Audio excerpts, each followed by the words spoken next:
اللہ بے اولاد مومنین کو اولاد عطا فرمائے, اللہ بیماروں کو شفا عطا فرمائے.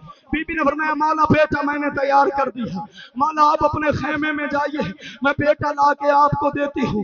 میں پہلے بھی ایک مجلس میں بتا گیا, بی بی عالیہ اور امام حسین کا خیمہ ایک تھا, درمیان میں صرف ایک پردہ ہوتا تھا. بہن اور بھائی اکٹھے بیٹھے تھے ایک خیمے میں. Bibi Rabab be be Sakina کو ساتھ لے کے علی اصغر کو اٹھا کے امام حسین کے خیمے میں آئی, آ کے دونوں بہن بھائیوں کو سلام کا, مولا میرا سلام, بی بی میرا سلام.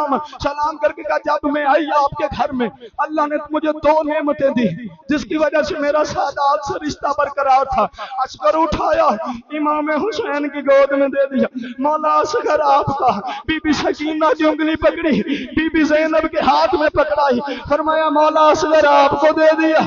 بی بی سکینہ میں نے آپ کو دے دی, فرمایا میرا سادات سے جو رشتہ تھا وہ ختم ہو گیا. جو بات ماتم کرنے والی ہے, جب یہ جملہ میں نے کتاب سے پڑھا میں کئی گھنٹے روتا رہا. اصغر مولا کو دے کے بی بی سکینہ بی بی زینب کو دے کے بی بی فضہ سے فرمایا فضہ مجھے اس خیمے میں لے جا جس میں زینب کی کنیزیں بیٹھی, اور میرا سادات سے رشتہ ختم ہو گیا.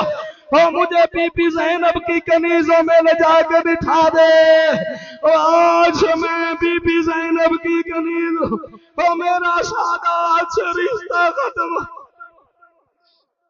مالا بیٹا امام علیہ السلام نے اٹھا لیا, بیٹا کسی کے پاس اگر پاکیزہ کپڑا تو ہو تو 1 منٹ کے لیے مجھے دے دے, پاکیزہ کپڑا چاہیے جی مجھے, کیونکہ میں اسے پسینہ صاف کرتا ہوں اس لیے میں اس کو استعمال نہیں کرنا چاہتا. ممبر پہ مثال دینے کے لیے دیا نا ہاتھوں میں, پر میں مولا اصغر کو یوں نہ اٹھانا.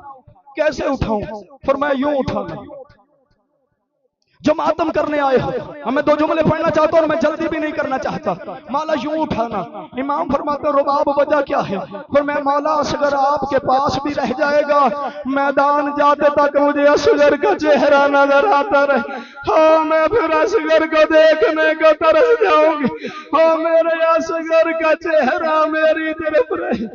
جب تک امام خیموں کے سامنے رہے یعنی سیدھے رہے تب تک علی اصغر یوں رہا.